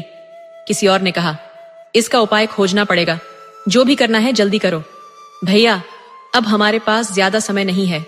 क्या पता कल को पूरा गांव इस डायन के प्रकोप का शिकार हो जाए। दूसरा व्यक्ति बोला, बिल्कुल सही कह रहे हो भैया, जल्द ही कुछ करना होगा, वो भी बेहद गुपचुप तरीके से, ताकि उसे कानो कान खबर न हो। फिर उसी रात करीब 9 बजे सरपंच सिंह के घर एक पंडित जी का आगमन हुआ। पंडित जी के आने की खबर सुनते ही घर के बाकी लोग बाहर निकलकर उन्हें घेर कर खड़े हो गए और बोले, महाराज, आपका बहुत बहुत धन्यवाद, जो आप यहाँ आने के लिए राजी हो गए। अब आप ही हमें उस प्रकोप से बचा सकते हैं। कृपया हमें बचा लीजिए। सरपंच जी ने पंडित जी के चरणों में झुकते हुए कहा। पंडित जी ने सरपंच जी को आशीर्वाद देते हुए कहा, कल्याण हो बच्चा, इस वर्ष सब भला करेंगे, पर पहले मैं एक बार तुम्हारे घर का निरीक्षण करना चाहता हूं। सरपंच जी ने कहा, जी महाराज, अवश्य। कृपया कुछ ऐसा करें जिससे हमें इस मुसीबत से छुटकारा मिल जाए। इसके बदले आप जो कहेंगे हम देने के लिए तैयार हैं। पंडित जी ने कहा, बच्चा, जो देना है ऊपर वाला देगा। हम इंसान किसी को क्या दे सकते हैं? ये रुपया पैसा हमारे लिए मिट्टी के समान है। पंडित जी के साथ आए उनके शिष्य ने सरपंच जी को पंडित जी के गुणों से अवगत कराते हुए कहा, गुरु जी, यहाँ किसी लोभ से नहीं आए हैं। ये तो जल्दी कहीं जाते भी नहीं, लेकिन यहाँ की बड़ी समस्या सुनकर ही गुरु जी से रहा नहीं गया। आपकी किस्मत प्रबल थी जो पंडित जी यहाँ आए। इनके दर्शन आपको हुए तो अब आप तनिक भी चिंता न करें। गुरुजी ने बहुतों का उद्धार किया है। अब आपके यहाँ आए हैं तो समझ लीजिए आपकी मुसीबत जल्द दूर होने वाली है। इसके बाद पंडित जी ने कहा, चलो अब एक बार पूरे घर का निरीक्षण करवा दो। सरपंच जी बोले, जी महाराज। यह कहकर उन्होंने पंडित जी को घर के मुख्य द्वार तक पहुंचाया। लेकिन जैसे ही पंडित जी ने घर के मुख्य चौखट पर पांव रखा, उन्हें एक जोर का झटका लगा। यह अनुभव होते ही पंडित जी का पूरा शरीर कांप उठा और वे हर हर महादेव का जाप करने लगे। सरपंच जी ने हैरानी से पूछा, महाराज क्या हुआ? अंदर आइए। पंडित जी ने दरवाजे पर ठिठक कर कहा, इस घर की आत्मा हमें भीतर आने से रोक रही है। बच्चा, वो कोई साधारण आत्मा नहीं है, बहुत ही ताकतवर और हठी आत्मा है। इतना कहते ही पंडित जी ने अपनी आंखें बंद की और मन ही मन कुछ मंत्र बुदबुदाने लगे। मंत्र के प्रभाव से उन्होंने उस चौखट को बिना किसी रुकावट के आसानी से पार कर लिया। पूरे घर का निरीक्षण करने के बाद पंडित जी ने कहा, यहाँ कई बुरी शक्तियों ने अपना डेरा जमाया हुआ है। उन्हें यहाँ से निकालना इतना आसान नहीं होगा। सरपंच जी ने चिंतित होकर पूछा, महाराज, इसका मतलब इस घर में उनकी आत्माओं का जुड़ाव बहुत पुराना है? पंडित जी ने गंभीर स्वर में कहा, हाँ बच्चा, जिस जगह से किसी आत्मा का जुड़ाव हो जाता है उस जगह को छोड़ना आसान नहीं होता। फिर पंडित जी ने कहा, चाहे वो चाय हो, जागता हुआ इंसान हो, मरा हुआ व्यक्ति हो, आत्मा हो या कोई और शक्ति, मैं अपनी ओर से पूरा प्रयास करूंगा। भगवान भोलेनाथ अगर चाहेंगे तो ये बुरी आत्माएं और शक्तियां यहां से जल्द ही निकल जाएंगी। सब महाकाल भली करेंगे, लेकिन इसके लिए मुझे एक विशेष पूजा करनी होगी। सरपंच जी ने कहा, जी ठीक है। पंडित जी ने समझाया, ये पूजा आधी रात 12 बजे से शुरू होगी और करीब 4 घंटे चलेगी। इसके बाद मैं उन बुरी शक्तियों का आह्वान करूंगा। ये पूजा हमें आज रात ही करनी होगी, क्योंकि आज भोलेनाथ का दिन है। अगर ये पूजा उनके दिन और समय पर की जाती है तो महाकाल प्रसन्न हो जाते हैं और इस कार्य को हर हाल में सफल बनाते हैं। हर हर शंभू, जय महाकाल। पंडित जी ने समय पर इशारा करते हुए कहा, अब भी 10 बजे हैं, ठीक 12 बजे से पूजा शुरू होगी। तब तक उस पूजा के लिए कुछ विशेष सामग्रियों का इंतजाम कर लें। एक बात और, इस पूजा में परिवार के हर सदस्य की उपस्थिति जरूरी है, इसलिए ध्यान रहे कि आज रात कोई न सोए। रात 12 बजते ही पंडित जी ने पूजा शुरू कर दी। जैसा कि उन्होंने कहा था, परिवार के सभी सदस्य उस पूजा में मौजूद रहे। पूजा करीब 4 घंटे चली, जिसमें पंडित जी ने मंत्रों का जप किया। ये जप उपांशु जप कहलाता है, जिसमें आवाज तो नहीं आती, लेकिन मंत्रों की ध्वनि सुनी जा सकती है। इस पूजा के दौरान घर के प्रत्येक सदस्य को हवन कुंड में बारी बारी से हवन सामग्री डालनी थी। पूजा समाप्त होते ही बुरी शक्तियों के आह्वान का समय आया। आह्वान शुरू करने से पहले पंडित जी ने पूरे घर वालों को समझा दिया था कि चाहे कुछ भी हो जाए, डरना नहीं है और न ही अपने स्थान से हटना है। फिर उन्होंने आह्वान की प्रक्रिया शुरू की, जिसमें साबर मंत्रों का सहारा लिया। साबर मंत्र जल्दी सिद्ध होते हैं और इस वाचिक जप में उच्च स्वर में मंत्रों का उच्चारण किया जाता है। पंडित जी मंत्रों का उच्चारण कर रहे थे कि करीब 15 मिनट के बाद अचानक जोर की हवा चलने लगी। हवा इतनी तेज थी कि आंगन में रखा सारा सामान उड़ने लगा और घर में धमक की आवाजें आने लगीं। पूरा घर इस प्रकार से हिलने लगा मानो जैसे भूकंप आ गया हो। लेकिन पंडित जी ने सबको पहले ही तैयार कर दिया था, इसलिए कोई न डरा और न ही अपनी जगह से हिला। उस बुरी शक्ति ने हवा के माध्यम से शिवजी के दीपक को बुझाने की कोशिश की, लेकिन सफल नहीं हो पाई। पंडित जी ने इसका इंतजाम पहले से ही कर रखा था। उन्होंने उस पूरे स्थान को सुरक्षा घेरे में बांध दिया था, ताकि बुरी शक्ति कितनी भी कोशिश कर ले, कोई अनिष्ट न कर पाए। पंडित जी का ध्यान बिना भटके मंत्र उच्चारण पर लगा हुआ था।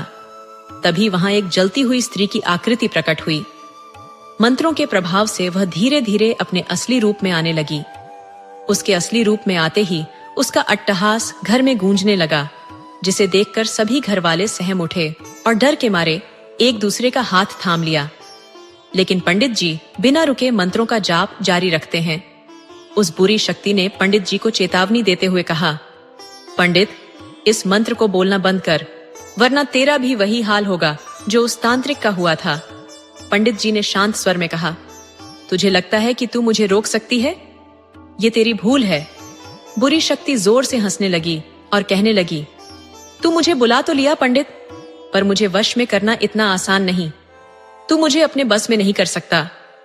पंडित जी मंत्र उच्चारण करते करते चांदी के पात्र में रखे जल को अंजुली में लेकर उस पर छिड़क देते हैं। जल की पवित्रता देखकर वह स्त्री तड़पने लगती है और कहती है, तू ऐसा नहीं कर सकता। आखिर तुझे क्या चाहिए? पंडित जी ने उसे शांत करते हुए कहा, देख, मेरी तुझसे कोई दुश्मनी नहीं है। मैं सिर्फ इतना चाहता हूं कि तू अपने साथियों के साथ इस घर को छोड़कर चली जाए। उसने क्रोध में फुफकारते हुए कहा, मैं नहीं जा सकती। पंडित जी ने कहा, अगर तू मेरी बात मान लेगी तो मैं तेरी आत्मा को हमेशा के लिए मुक्त कर दूंगा, तुझे मोक्ष दिला दूंगा। तब वह जोर से चिल्लाते हुए कहने लगी, नहीं चाहिए मुझे कोई मोक्ष या मुक्ति, मुझे सिर्फ और सिर्फ बदला चाहिए। पंडित, क्या तू मेरा बदला दिला सकता है? बोल। क्या तू मेरी मदद करेगा? पंडित जी ने शांत स्वर में पूछा। किससे बदला लेना चाहती हो तुम?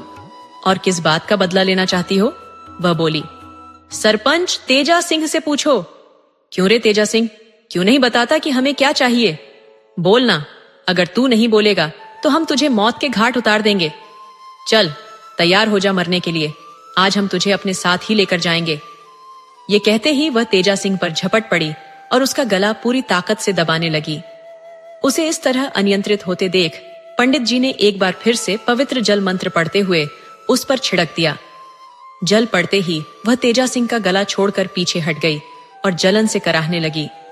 वह कहने लगी, पंडित हमें छोड़ दो, हमने तुम्हारा क्या बिगाड़ा है जो तुम हमें इस तरह परेशान कर रहे हो?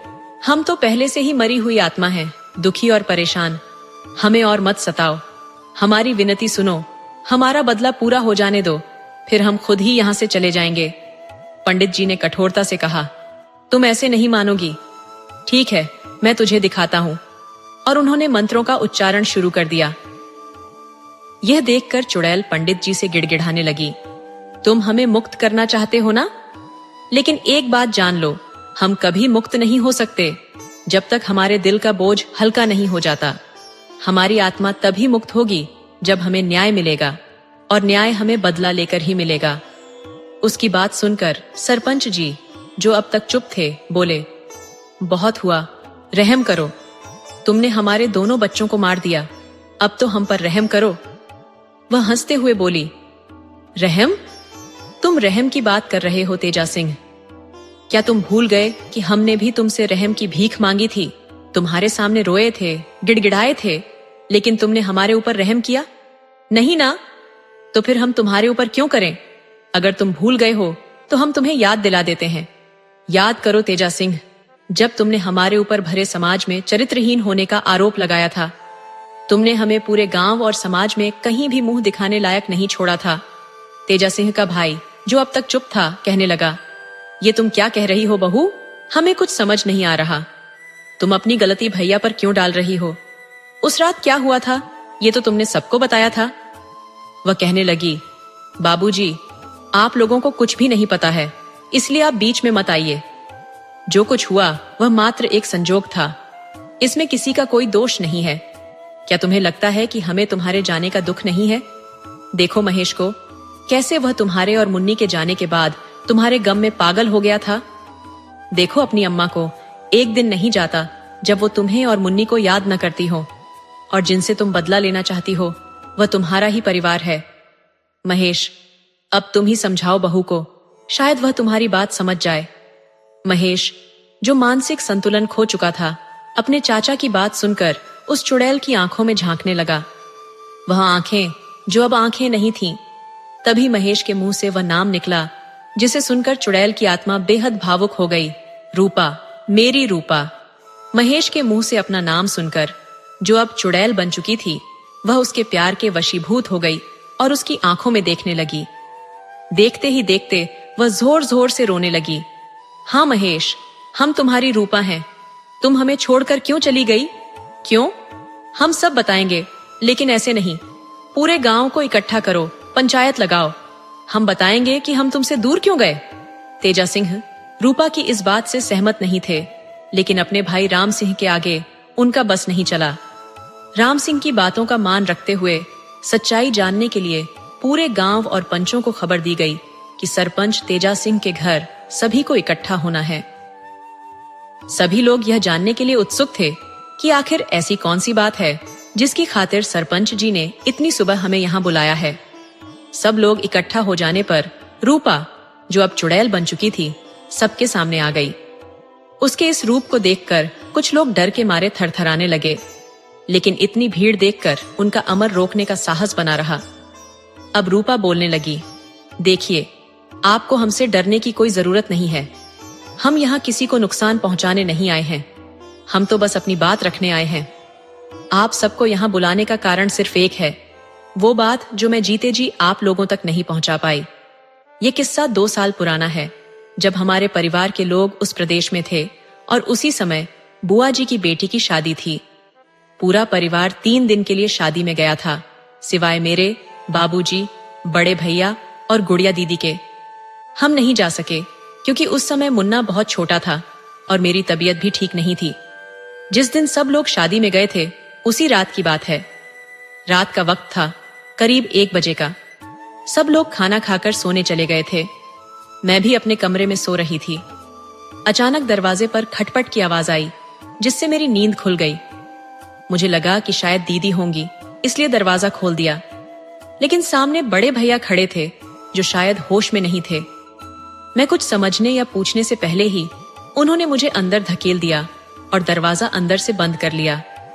इसके बाद जो हुआ वो किसी भयानक सपने से कम नहीं था।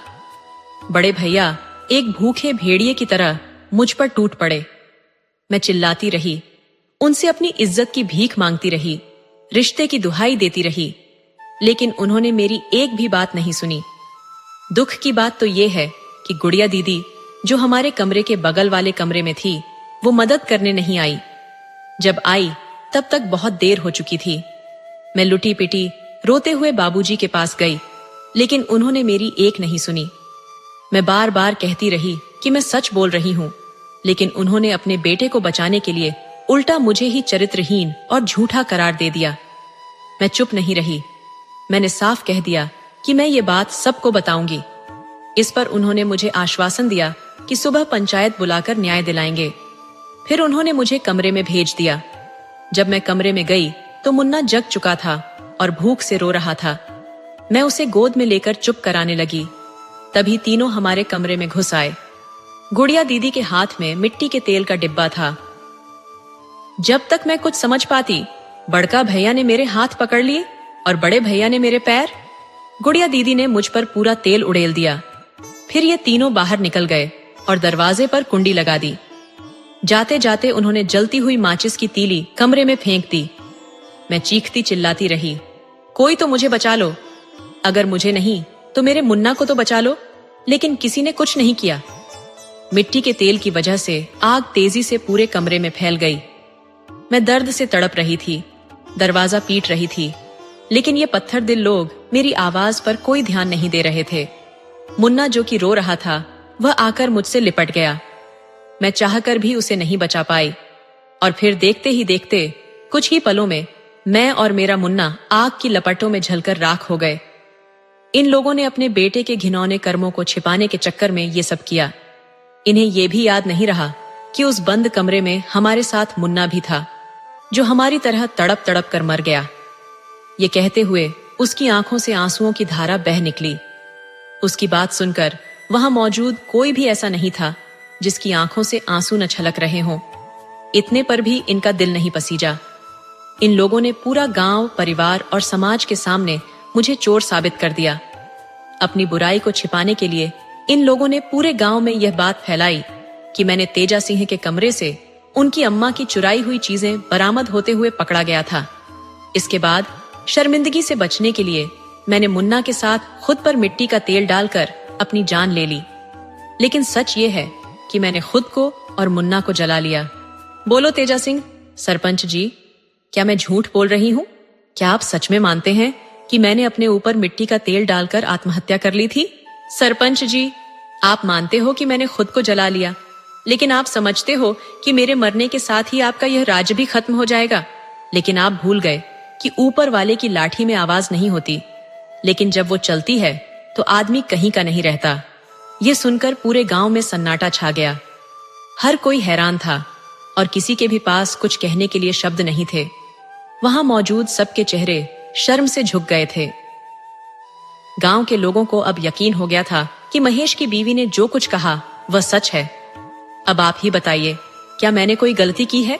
अगर हाँ, तो पंडित जी मुझे अभी यहाँ भस्म कर दें। लेकिन अगर मैंने कुछ गलत नहीं किया तो मुझे आप लोगों से न्याय चाहिए। क्या आप मेरी मदद करेंगे या उन पाखंडियों की जो खुद को सरपंच बना बैठे हैं और आप लोगों को सच्चा बताने का ढोंग कर रहे हैं? क्या आप मेरी मदद करेंगे या मुझे इनके खिलाफ इंसाफ दिलवाएंगे? इस पर बाबूजी बोले, बेटी, हम तुम्हारा साथ देंगे। अब तक हमें इस बात की भनक भी नहीं थी। हम तो तुम्हारे सामने नजर भी नहीं मिला पा रहे हैं। हमें माफ कर दो बहू, हम सब तुम्हारे गुनहगार हैं। लेकिन अब हमें सिर्फ तेजा सिंह से बदला चाहिए। तेजा सिंह, जो अभी तक चुप था, उसके होश उड़ गए। पूरा गांव एकजुट होकर एक स्वर में रूपा का साथ देने को तैयार हो गया। रूपा, तुम इस पापी से अपनी मौत का बदला ले लो, हम सब तुम्हारे साथ हैं। ये सुनकर तेजा सिंह के हाथ पांव कांपने लगे। वह तुरंत रूपा के पैरों में गिर गया और अपने किए की माफी मांगने लगा। देखो रूपा बेटी, तुम्हारे साथ जो कुछ भी हुआ वह नहीं होना चाहिए था, लेकिन मैं मजबूर था। अपने बेटे के मोह में मैं अंधा हो गया था। मैं तुम्हारा दर्द नहीं समझ पाया, तेजा सिंह ने कहा। रूपा ने गुस्से में कहा, तुम्हारे बेटे के मोह में तुम्हें यह भी नहीं दिखा कि मैं भी किसी की बेटी हूं, किसी की मां हूं और किसी की पत्नी हूं। तुम्हें यह भी याद नहीं रहा कि हम तुम्हारी बहू हैं, तुम्हारे परिवार का हिस्सा हैं। तुम्हें जरा भी शर्म नहीं आई? रूपा की बातें सुनकर पूरा गांव एकजुट हो गया और सरपंच से कहा, रूपा को इंसाफ मिलेगा। अब तेजा सिंह का कोई बचाव नहीं होगा। इतना सुनते ही तेजा सिंह घबरा गया और रूपा के पैरों में गिर पड़ा। लेकिन अब बहुत देर हो चुकी थी। गांव के लोग एक स्वर में बोले, रूपा, तुम इसे सजा दिलवाओ, हम सब तुम्हारे साथ हैं। रूपा ने जब तेजा सिंह के मुंह से माफी की बातें सुनी तो वह आक्रोश से बोली, तुम्हारे जैसे पापियों को अब यहाँ रहने का हक नहीं है। तुमने हमारी दुनिया उजाड़ दी, अब तुम्हें इसका अंजाम भुगतना होगा। और फिर अचानक से तेजा सिंह एक जलते हुए आग के गोले में तब्दील हो गया। उसकी चीखें पूरे वातावरण में गूंज उठीं और देखते ही देखते उसका शरीर राख में बदल गया। बचा तो बस उसकी अस्थियों का ढेर, जो रूपा के हाथों इंसाफ मिलने का प्रतीक था। उसके बाद पंडित जी ने रूपा की आत्मा को मोक्ष दिलाने की तैयारी की। पूरा गांव, जो अब तक रूपा की दर्दनाक कहानी से हिला हुआ था, उसकी आत्मा को शांति मिलने की दुआ करने लगा। रूपा के साथ साथ उन सभी आत्माओं को भी शांति मिली जो उसके साथ अन्याय का शिकार हुई थीं। अंत में रूपा का दिव्य प्रकाश जुगनू की तरह हवा में उड़ते हुए शून्य में विलीन हो गया। दोस्तों, आपको कहानी कैसी लगी? अपने सुझाव कमेंट करना न भूले। तो चलिए आज की अगली कहानी शुरू करते हैं।